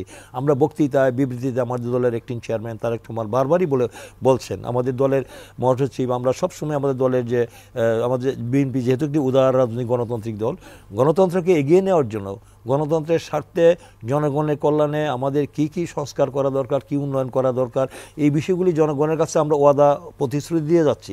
সেটা আগামী দিনে যদি আমরা বাস্তবায়ন না করি, দিন শেষে এন্ড অফ দ্য ডে তো আমরা জনগণের কাছে আবার যেতে হবে। এই জন্যে আমরা তো জনগণের দল, দীর্ঘদিন তো বিএনপি তো অতীতে 4-5 বার রাষ্ট্রীয় ক্ষমতায় আসছে, প্রত্যক্ষ জনগণের ম্যান্ডেট রায় নিয়ে, আমরা কোনো পিছনের দরজা দিয়ে কারচুপি করে মানে করে ক্ষমতা দখল করে নাই। তাই আমাদের দল, আমরা জনগণের কাছে যেহেতু আমাদের দায়বদ্ধতার জবাবদিহিতা আছে, আমরা আশা করব আগামী দিনে জনগণ তারা সিদ্ধান্ত নেবেন আমাদের যে কাদেরকে নির্বাচিত করবেন। আমি নির্বাচন অনুকূল একটা শান্তিপূর্ণ পরিবেশ বজায় রাখার দায়িত্ব বর্তমান সরকারের, এবং আমাদের রাজনৈতিক দলগুলোরও সেখানে আন্তরিক হতে হবে, বিরোধিতা না করে জাতির স্বার্থে, দেশের স্বার্থে, আমাদের এই যে দীর্ঘদিন আবার যদি কোনো অগণতান্ত্রিক সরকার, কোনো অবৈধ সরকার, কোনো মানে যে কোনো যে অসাংবিধানিক সরকার যদি আবার আসে, তাহলে দেশ আবার পিছিয়ে যাবে। তাই আমি মনে করি দেশের স্বার্থে, গণতন্ত্রের স্বার্থে আমাদের এই একটা যে স্থিতিশীলতা আসছে, এটাকে আমরা মাথায় রেখে এই বিজয়টাকে যে চূড়ান্ত বিজয় আমরা অর্জন করব জনগণের ম্যান্ডেটের মধ্য দিয়ে, জনগণের সরকার প্রতিষ্ঠা করব। অসংখ্য ধন্যবাদ শাহাদাত হোসেন সেলিম। সেটা হচ্ছে যে দলগুলোর যে এই যে ভিন্ন ভিন্ন অবস্থান, এর মধ্য দিয়ে তো সেটা হচ্ছে নির্বাচন একটা চ্যালেঞ্জের মুখে। এই চ্যালেঞ্জ মোকাবেলা কিভাবে করবে নির্বাচন কমিশন এবং সরকার? না, দলগুলোর ভিন্ন ভিন্ন অবস্থান বলতে তো এখানে আপনার নির্বাচন পদ্ধতি নিয়ে জামাতে ইসলাম আর ইসলামী আন্দোলন বাংলাদেশ, আবার এনসিপি গণপরিষদের কথা বলছে এবং তারা জুলাই সনদের আইনি ভিত্তির কথাও বলছে। না, মানে এনসিপি যেটা গণপরিষদের কথা বলছে, এইটা একটা শব্দবোমা ছাড়া আর কিছু না। কারণ গণপরিষদ এখানে এটা শব্দবোমা, এটা একটা শব্দবোমা। এটা আপনার গণপরিষদের ব্যাপারে তারা সঠিকভাবে উপস্থাপনা করতে পারছেন না। কারণ গণপরিষদ একটা নতুন দেশে, স্বাধীন দেশের আপনার সংবিধান রচনা করার জন্য গণপরিষদ। তা আমাদের দেশে তো একটা সংবিধান আছেই, আমাদের এই সংবিধানের অধীনেই কিন্তু বর্তমান সরকার পরিচালিত হচ্ছে। সংবিধানের একটা ধারা আপনার সুপ্রিম কোর্টের রায়ের প্রেক্ষিতে সরকার পরিচালিত হচ্ছে, এবং আমরা সরকারের সমস্ত নির্বাহী নির্দেশ আমরা মেনে নিচ্ছি। সুতরাং এখানে নতুন করে সংবিধান তো রচনা করার কোনো কিছু নেই। সংবিধানটা আপনার শেখ হাসিনাকে, সংবিধান কিন্তু আপনার শেখ হাসিনাকে স্বৈরাচার করে নাই। শেখ হাসিনাকে স্বৈরাচার করেছে কিন্তু শেখ হাসিনা নিজে একজন মানসিক রোগী, এবং সমস্ত ক্ষমতা তা সে ভোগ করার জন্য, তার অ্যাবসলিউট ক্ষমতা প্রয়োগ করার জন্যই সে সমস্ত গণতন্ত্রকে, শাসন ব্যবস্থাকে একদম তছনছ করে দিয়েছে। তার সাথে আমরা তাল মিলিয়েছি, আমরা মিডিয়া, তার সাথে আমরা তাল মিলিয়েছি শিল্পী সমাজ, তার সাথে আমরা তাল মিলিয়েছি বিভিন্ন বাহিনী, আমরা তাল মিলিয়ে শেখ হাসিনাকে আমরা একটা দানবে পরিণত করেছি। কিন্তু এই সংবিধান তাকে দানবে পরিণত করে নাই। মানে সংসদীয় সরকারের মধ্যে একটা জবাবদিহিতা যেটা থাকে, সেখানে আমরা দেখেছি যে শেখ হাসিনার প্রশ্ন করতে যে গিয়ে সেখানে শেখ হাসিনার গুণকীর্তন গাওয়া হয়েছে। তো সেই ব্যাপারটা তো এটা একটা রাজনৈতিক সংস্কৃতির অংশ। আওয়ামী লীগ কিন্তু আর কোনো রাজনৈতিক দল হিসাবে আপনার ছিল না, সেটা একটা মাফিয়াতন্ত্র, একটা মানে ক্রিমিনালদের একটা মানে সংগঠনে পরিণত হয়েছে। সুতরাং আপনার এখানে আওয়ামী লীগকে চিন্তা করে আওয়ামী লীগ একটা স্বৈরতান্ত্রিক ব্যবস্থা চালু করেছে বলে আমরা সব কিছু আবার আপনার স্বৈরাচারে রূপান্তরিত হবে, এটা চিন্তা করার কোনো কারণ নাই। আমরা সংস্কার কমিশনে বেশ কিছু কাজ আমরা সংস্কার করেছি। যেমন আপনার সংবিধানের 70 অনুচ্ছেদে আছে যে আপনার রাজনৈতিক দলগুলো তার বিপক্ষে ভোট দিতে পারবে না, সেখান থেকে রহিত করে আমরা শুধুমাত্র মানে আপনার আস্থা ভোট এবং আপনার বাজেটের ছাড়া অন্য যে কোনো প্রশ্নে আমরা সংসদে অতীতে দেখেছি যে কোনো সিদ্ধান্ত প্রস্তাব যখন একটা সরকারি দলের পক্ষ থেকে আসে অথবা জাতীয় গুরুত্ব সম্পন্ন কোনো একটা প্রস্তাব যখন আসে, সেখানে আলাপ আলোচনার পরে কিন্তু আপনার ওই সরকারি দলের সদস্য বাধ্য সেটা প্রত্যাহার করার জন্য, প্রত্যাহার করে নেওয়ার জন্য। কিন্তু সেখানে ভোটাভুটি হয় না, কারণ ভোটাভুটি হলে এটা রেজাল্ট কী হবে সেটা জানে, সরকারি দলের বিপক্ষে ভোট দেওয়ার উপায় নেই। কিন্তু এখনকার বর্তমান যে এটা আমরা পাশ করতে পেরেছি, আগামী সংসদে কিন্তু সংসদ সদস্যরা কিন্তু সিদ্ধান্ত প্রস্তাব, জাতীয় জনগুরুত্বপূর্ণ প্রস্তাব, এই প্রস্তাবগুলো সংসদে এনে কিন্তু আপনার আলোচনা করতে পারবে, দলের বিপরীতে তারা সিদ্ধান্ত নিতে পারবে। আমরা বেশ কিছু সংস্কার করেছি। অতীতে আমরা দেখেছি যে রাষ্ট্রপতি ইচ্ছা করলে আপনার বিচারাঙ্গনের সর্বশেষ বিচারপতিকেও প্রধান বিচারপতি নিয়োগ করতে পারবেন। আমরা কিন্তু একটা সিদ্ধান্তে এসেছি যে অ্যাপিলেট ডিভিশনের সবচেয়ে সিনিয়র ব্যক্তি প্রধান বিচারপতি হবেন। আগে রাষ্ট্রপতি ইচ্ছা করলে যে কোনো ফাঁসির আসামিকে মওকুফ করতে পারতেন, অথচ ফাঁসির আসামিকে আপনার মৃত্যুদণ্ড থেকে মওকুফ করে তাকে আপনার দেশের বাইরে পাঠিয়ে দেওয়া হয়েছে, মাফ করে দেওয়া হয়েছে, রাজনীতি করার পুনর্বাসন করার সুযোগ দেওয়া হয়েছে। সেখানে রাষ্ট্রপতি ইচ্ছা করলে একজনকে আপনার করতে পারবেন না। আমরা তত্ত্বাবধায়ক সরকার ব্যবস্থা পুনঃপ্রতিষ্ঠা করেছি। আমরা বিভিন্ন আপনার এই যে সংসদীয় কমিটি, সেই সংসদীয় কমিটি গুরুত্বপূর্ণ সংসদীয় কমিটি বিরোধী দলের অধীনে থাকবে সেটা আমরা নির্ধারণ করেছি। আমরা সংসদের ডেপুটি স্পিকার বিরোধী দল থেকে নির্বাচিত হবে, আমরা সেটা করেছি। সুতরাং অনেকগুলো সংস্কার হয়েছে এবং আমরা কিন্তু আপনার এই যে আপনার জুলাই 31 তারিখের মধ্যেই কিন্তু আমরা সংস্কারের কার্যক্রমটাকে সমাপ্ত করেছি। এখন একটু যাচাই বাছাই চলছে, শব্দ চয়নের মধ্যে চলছে এবং বাস্তবায়নের প্রক্রিয়া নিয়ে আমরা এটা সেপ্টেম্বরের 15 তারিখের মধ্যে নির্ধারণ হবে। তাহলে সংস্কারের ব্যাপারটা শেষ হয়ে গেছে। এখন রইল বিচারটাকে আরও ত্বরান্বিত করার জন্য 2-3 দিন আগে দেখলাম যে আরও একটি ট্রাইব্যুনালের ব্যবস্থা করা হচ্ছে। তার মানে কি, আমরা ফেব্রুয়ারি পর্যন্ত আমরা বিচারেরও কিছু দৃশ্যমান দেখব এবং এইটা নয় যে পরবর্তী নির্বাচনী সরকার আসলে বিচারটাকে স্তব্ধ করে দেবে, বন্ধ করে দেবে। বিচারও চলবে, সংস্কারও চলবে, সংস্কার কিয়ামত পর্যন্ত চলবে, নতুন নতুন বিষয়ে সংস্কার আসবে, নতুন নতুন বিষয়ে আপনার হবে। বিচার তো এই যে আপনার পাখির মতো গুলি করে যে মানুষ হত্যা করেছে যারা দায়ী এবং এই সরকারকে আপনার স্বৈরাচারে পরিণত করার জন্য যারা দায়ী, যারা আমি এবং ড্যামি নির্বাচনে 4% যারা ভোট দিয়েছে সেখান থেকে 40% করেছে, সেই ব্যবস্থাপনার সাথে যারা দায়ী, যারা দিনের ভোট রাতে করেছে সেই ব্যবস্থাপনা প্রত্যেককেই বিচারের আওতায় আনা হবে। সুতরাং এখানে এগুলো নিয়ে অনাহুত সংশয় এবং মানে একটা সংবেদনশীলতা এনে কোনো লাভ নেই। আমরা একটা পরিবর্তন চেয়েছি, পরিবর্তনটা হয়েছে। আমরা একটা গণ অভ্যুত্থানের আশা করেছি, আমরা গণ অভ্যুত্থানের মাধ্যমে শেখ হাসিনাকে পরাজিত করব এটা দৃঢ়চিত্তে বিশ্বাস করতাম বলে আমরা 15 বছর রাজপথে ছিলাম। তা নাহলে তো আমরা সুন্দরবন অথবা বৃন্দাবনে চলে যেতাম। আমরা কিন্তু মনে করি যে এই জাতীয় শাসকরা কিন্তু গণ অভ্যুত্থানের মাধ্যমেই তারা পরাজিত হয়। গণ অভ্যুত্থানের কোনো দিন, তারিখ, ক্ষণ, বিষয় ইত্যাদি নিয়ে হয় না। একটা গণ অভ্যুত্থানের আমরা সোপান তৈরি করেছি, একটা আগুনের স্ফুলিঙ্গ হয়েছে, একটা কোটা বিরোধী আন্দোলন। কোটা বিরোধী আন্দোলন তো শুধুমাত্র ঢাকা বিশ্ববিদ্যালয়ের ছাত্ররাই জড়িত, বা মানে শিক্ষার্থীরা জড়িত, কিন্তু এই আন্দোলনের সাথে তো সমস্ত শ্রেণী পেশার মানুষদেরকে আমরা উদ্বুদ্ধ করতে পেরেছি গত 15 বছর পর্যন্ত। তারা সবাই মিলে এই পরিবর্তনের একটা সোপান তৈরি করেছে। এই পরিবর্তনটাকে তো আমরা ধারণ করতে হবে, এই পরিবর্তনটাকে তো আমরা লালন করতে হবে, এবং এই পরিবর্তনটা যেন আমরা জনগণের ভাগ্যের পরিবর্তনের জন্য একটা সুশাসন প্রতিষ্ঠা করার জন্য, দেশের মধ্যে সুশাসন বলতে কিছু নেই। গত 1 বছরে বর্তমান সরকারের কিছুটা মন্ত্রণালয়গুলো একটু কাজ করা দরকার। আপনার ঢাকা মেডিকেল কলেজে যান, আপনি সুস্থ মানুষ অসুস্থ হয়ে যাবেন, সেখানে চিকিৎসা ব্যবস্থাটাকে একেবারে ধ্বংস করেছে। এবং বর্তমান সরকার এসে যেহেতু তারা সবার কাছে গ্রহণযোগ্য এবং তারা কিছু কাজ করার দরকার ছিল, তারা কিছু ক্ষেত্রে কাজ করার দরকার ছিল, কোনো কাঙ্ক্ষিত কাজে তারা করতে পারেনি। শুধুমাত্র আর্থিক খাতে আর্থিক শৃঙ্খলার জন্য আগে কাজের বুয়ার নামে 250 কোটি টাকা, চটপটিওয়ালার নামে 300 কোটি টাকা যে ঋণ, সেটা লাগাম টেনে ধরে আর্থিক খাতের শৃঙ্খলা আনয়ন ছাড়া বর্তমান সরকার আপনার কোনো কিছুতে সাফল্য অর্জন করেছে এটা দায়ী করতে পারবে না। বরঞ্চ বরং বাংলাদেশের হৃৎপিণ্ড চট্টগ্রাম বন্দরটাকে ব্রিটিশের হাতে তুলে দেওয়া হচ্ছে। আপনার যুদ্ধ বিমান ক্রয় করা তো আপনার ওই অন্তর্বর্তী সরকারের কাজ নয়, এই লাইনে যাওয়ারই দরকার নাই। কেন যাচ্ছে আমি বুঝতেছি না, সরকার নিজকে কেন বিতর্কিত করছে আমরা বুঝতে পারছি না। সরকারের সামনে তো আজ ডক্টর ইউনূসের সামনে স্পষ্টভাবে 2টা উদাহরণ আছে, একটা মহিউদ্দিন ফখরুদ্দিনের উদাহরণ আছে, আর বিচারপতি শাহাবুদ্দিনের উদাহরণ আছে। উনি কোন উদাহরণটা গ্রহণ করবেন এটা দায়িত্ব ওনার। অসংখ্য ধন্যবাদ। আমাদের এই আলোচনা চলবে, একটা শেষ বিরতির পরে এসে আবার আপনাদের শুনবো। সুপ্রিয় দর্শক, আপনার যে কোনো পণ্য সিঙ্গাপুর থেকে বাংলাদেশে বুকিংয়ের জন্য যোগাযোগ করুন। SA পরিবহন private limited, logistics, parcel and courier service, 22 Roberts Lane, Singapore 218302. Phone 0065 629 24900.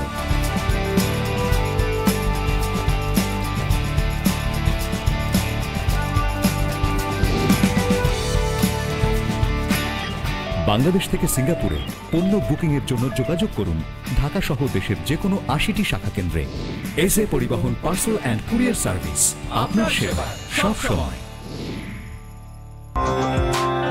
Welcome, Grand Palace Hotel, Dhaka. A majestic lobby blending timeless elegance with modern design. Experience 5-star comfort in suites and rooms. Sophisticated fine dining restaurant. Crystal clear swimming pool for ultimate relaxation.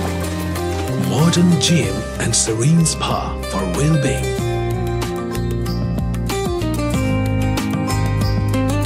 Perfect venue for corporate events, weddings and parties.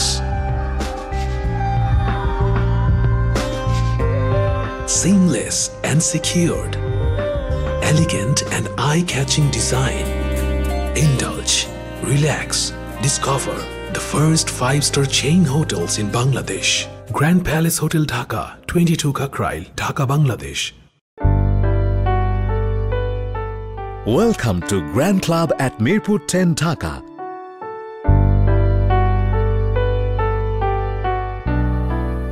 Elegant spa and wellness facility for ladies and gents.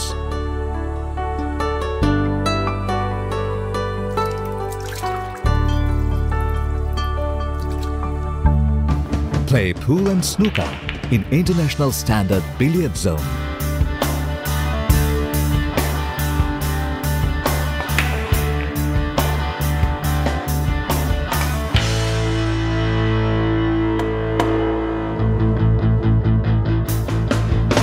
World-class gym facility with exclusive equipment for man and woman. A restaurant of delicious local and international cuisine.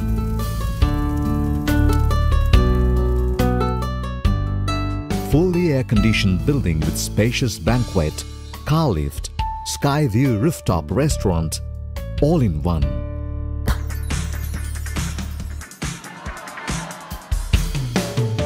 Grand Club Limited. জানানো, হ্যাঁ, আমরা আর রাজনৈতিক নেতারা বক্তৃতা, বিবৃতিতে, সমাবেশে, বিশেষ করে সমাবেশে, জনসভায় কর্মীদের উদ্দীপ্ত করতে অথবা আশ্বস্ত করতে অনেক কিছু বলেন, এবং দেখবেন যে আজকে এক কথা বলেন, কালকে তার প্রায় বিপরীত কথা বলেন। সুতরাং এটি প্রতিদিনই আক্ষরিকভাবে তাদের কথাটা ধরার প্রয়োজন নেই, কিন্তু এইসব কথাবার্তায় যেটা হচ্ছে জনগণের মধ্যে একটা অনাস্থা তৈরি হয়, একটা সংশয় তৈরি হয়, যেটা আপনি শুরু থেকে বলছেন এবং আমার দুই সহ আলোচকও বলছেন। এখন হচ্ছে নির্বাচনের এখানেও কিন্তু অনাস্থা, অবিশ্বাস। একদল গণতন্ত্র চলে কিন্তু আস্থার উপর, বিশ্বাসের উপর। যদি আমরা তো আমাদের অভিজ্ঞতা এত তিক্ত, এত বেদনাদায়ক যে আমরা 4টি ভালো নির্বাচন করলাম, 4টিকে ভালো সংসদ পেয়েছি। সরকারি দল বিরোধী দলকে বিশ্বাস করে না, বিরোধী দল সরকারি দলকে বিশ্বাস করে না। সরকারি দল মনে করে জয়ী হয়েই মনে করে যে এখন তো বাংলাদেশ 5 বছরের জন্য আমার, আর বিরোধী দল মনে করে কালকে কিভাবে নামাতে হবে। এই কর্মপদ্ধতি মানুষের মধ্যে, এই যে রাজনৈতিক দলগুলোর মধ্যে দীর্ঘ আলোচনা, আমি মনে করি এটা একটা ভালো পদ্ধতি। বিপরীত কথা যে শোনার যে একটা মানসিকতা, সংস্কৃতি, সেটা তৈরি হয়েছে। আমরা আশা করব যে নির্বাচনের পরেও এটা থাকবে। আর জাতীয় ঐকমত্য কমিশন সবাইকে ডেকে নিয়ে কথা বলছে, কেন রাজনৈতিক দলগুলো একে অপরের সঙ্গে কথা বলছে না? কেন এই সংশয় যে একসঙ্গে আন্দোলন করেছে, এত বড় একটা বিজয় অর্জন করেছে, তারপর যদি কোনো ব্যাপার সংশয়, সন্দেহ থাকে বা প্রশ্ন থাকে, কেন তারা পরস্পর বসছে না, কথা বলছে না? আমরা তো দেখি যে অন্যের এইটা টকশোতেও পরস্পর বিপরীত মতের লোক আসে, কিন্তু নিজেরা আলোচনা করে না। মানে জাতীয় সমস্যা, তাতে কি হয়েছে, এই যে নির্বাচন হবে, কিভাবে হবে, কখন হবে, না কখন হবে, এটা নিয়ে আলোচনা। গত 1 বছরে যে মানুষের মৌলিক সমস্যা, সেটা নিয়ে আলোচনা হয় না।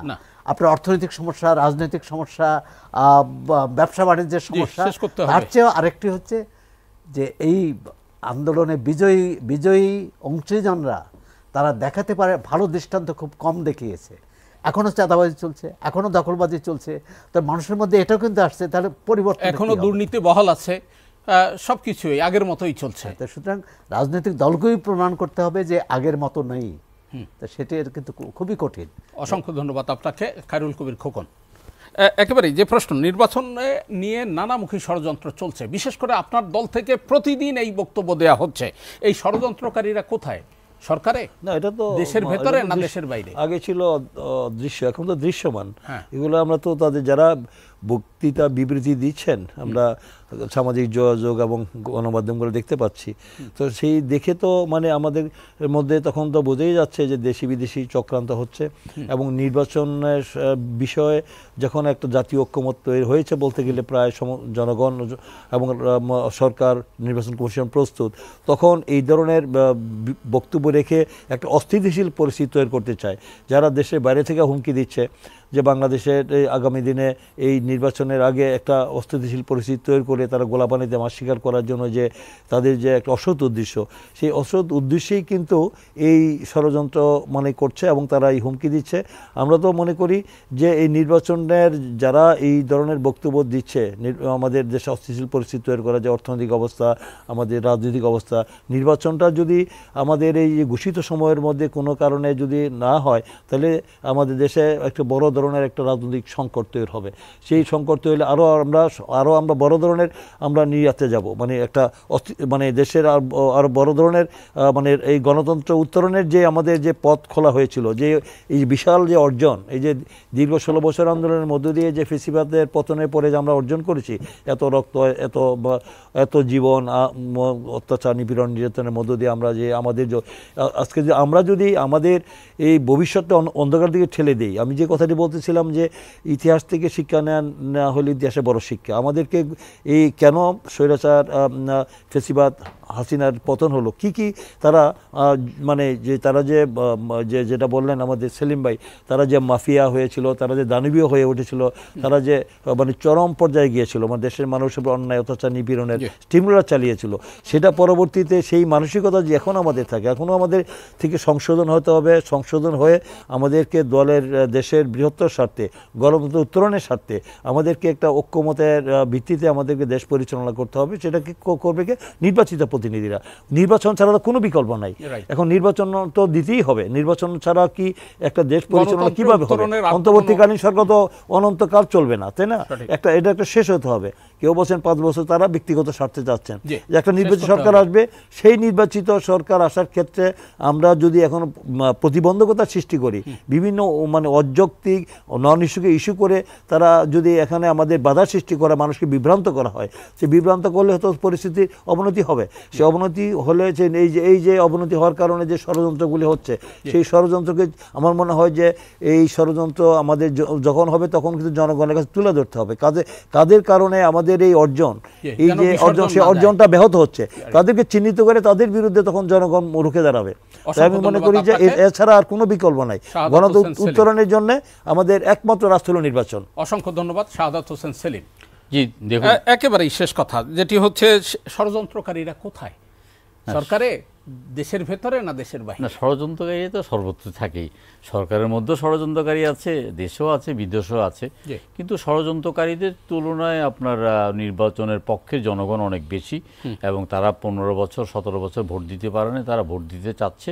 এই সংখ্যাটা বেশি হওয়ার কারণে ষড়যন্ত্রকারীরা খুব একটা হালে পানি পাবে এটা আমরা মনে করি না। এখানে দেখুন, আমি বললাম যে এই ষড়যন্ত্রের পিছনে কয়েকটা শব্দবোমা দায়ী। যেমন এনসিপি বলছে যে তারা নির্বাচনে 300 আসন জয়লাভ করবে, আবার জামাতে ইসলাম বলছে 300 আসন তারা জয়লাভ করবে।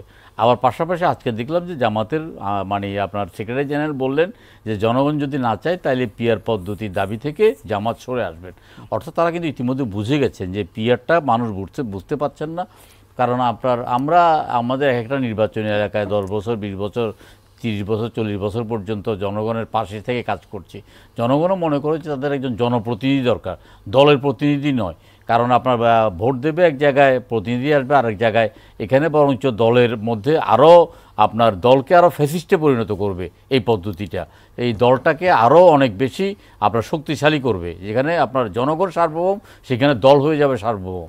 তো সুতরাং এই পদ্ধতিটা যে আপনার জনগণ খাবে না, এটা বোঝার পরে কিন্তু তারা সরে আসছে। তো আমার মনে হচ্ছে যে এই সরে আসার প্রেক্ষিতে নির্বাচনটাও মোটামুটিভাবে নিশ্চিত। আমরা নির্বাচনে রোড ম্যাপ দেওয়ার পরে নির্বাচনী ট্রেন অলরেডি চালু হয়ে গেছে, চলছে, এবং এটা একটা আপনার ফেব্রুয়ারির সম্ভবত 12 তারিখ বৃহস্পতিবার অনেকেই বলছেন যে নির্বাচন হতে পারে। তো সেই সময় যদি নির্বাচন হয় তাহলে এটার জন্য কিন্তু মানে মোটামুটি প্রার্থীরাও যেমন মাঠ চষে বেড়াচ্ছে, সেটা জামাত বলেন, ইসলামী আন্দোলন বলেন, বাংলাদেশে মানে বিএনপি বলেন, বাংলাদেশে যদি আপনার যে সরাবাই বলে অনেকগুলো রাজনৈতিক দল, এখানে যদি নির্বাচন কমিশন যদি একটু মানে সঠিকভাবে যে পদ্ধতিতে রাজনৈতিক দলের নিবন্ধন, সেটা যদি এখনও পুনরায় চেকিং করে এবং পুনরায় যদি এটা যাচাই বাছাই করে, তাহলে 10-12টার বেশি রাজনৈতিক দল থাকার কথা নয়। অনাহূত রাজনৈতিক দল সৃষ্টি করে একটা ঝামেলা মানে বাঁধানোর চাইতে নির্বাচনের মাধ্যমে অনেকগুলো রাজনৈতিক দলের অস্তিত্ব বিলীন হয়ে যাবে আমার মনে হচ্ছে আর কি, যেভাবে নির্বাচনটা হচ্ছে। এবং নির্বাচনে যদি এটাও নির্বাচন কমিশন করা দরকার যে সর্বনিম্ন এত % ভোট না পাইলে ওই রাজনৈতিক দলকে বাতিল করে দেওয়া দরকার। তাহলে নির্বাচনের মানে দলের সংখ্যা কমে আসবে। আপনার জনগণও তাদের রাজনৈতিক মতবাদটাকে প্রতিষ্ঠা করার জন্য দলগুলোকে পছন্দ করার ক্ষেত্রে তাদের অধিকতর আপনার পছন্দ বাছাই করতে পারবে। তো সর্বশেষ আমি আশা করি যে নির্বাচন নিয়ে যে চক্রান্ত ষড়যন্ত্র যদি কেউ করে থাকে তারা মানে ইতিহাসে আস্থা করে নিক্ষিপ্ত হবে। কারণ আপনার অন্তর্বর্তীকালীন সরকারের দায়িত্ব নির্বাচন করার জন্য, এবং অন্তর্বর্তীকালীন সরকার তারা তাদের মাইন্ড সেট করে ফেলেছে ফেব্রুয়ারি মাসে নির্বাচন। আমরাও আশা করছি ফেব্রুয়ারি মাসে নির্বাচন, এবং জনগণ মুখিয়ে আছে ফেব্রুয়ারি মাসে তারা তাদের ভোটাধিকার প্রয়োগ করে তাদের নিজস্ব দলকে রাষ্ট্রীয় ক্ষমতায় পাঠাবে এবং দেশে একটা সুশাসন প্রতিষ্ঠা হবে। অসংখ্য ধন্যবাদ শাহাদাত হোসেন সেলিম, খায়রুল কবির খোকন এবং সৌরভ হাসান আমাদের এখানে এসে মূল্যবান অনেকগুলো কথা বলবার জন্য। সুপ্রিয় দর্শক, যে কথা দিয়ে শেষ করতে চাই সেটি হচ্ছে অভ্যুত্থানের বছর পেরোলেও দেশ কিন্তু এখন একটি অস্থির সময় অতিক্রম করছে। আইনশৃঙ্খলা পরিস্থিতি স্বাভাবিক হয়নি, অর্থনৈতিক দুরবস্থায় একেবারে একটা ত্রাহি অবস্থা বিরাজ করছে। এই অবস্থার নিরসনে একটা সুষ্ঠু নির্বাচন, অংশগ্রহণমূলক নির্বাচন এবং একটা স্থিতিশীল পরিস্থিতি খুব দরকার। আগামী নির্বাচনকে সামনে রেখে জনগণের এই আকাঙ্ক্ষার বিষয়টি সরকার এবং রাজনৈতিক দলগুলো ধারণ করবে, সেই প্রত্যাশায় শেষ করছি এসএটিভি সংলাপ। সবাই ভালো থাকুন, সুস্থ থাকুন, এসএটিভির সঙ্গেই থাকুন। দর্শক, জানিয়ে রাখি এসএটিভি সংলাপ পুনঃপ্রচার হয় শুক্রবার সকাল 7:30টায়। দেখবার আমন্ত্রণ রইল। শুভরাত্রি।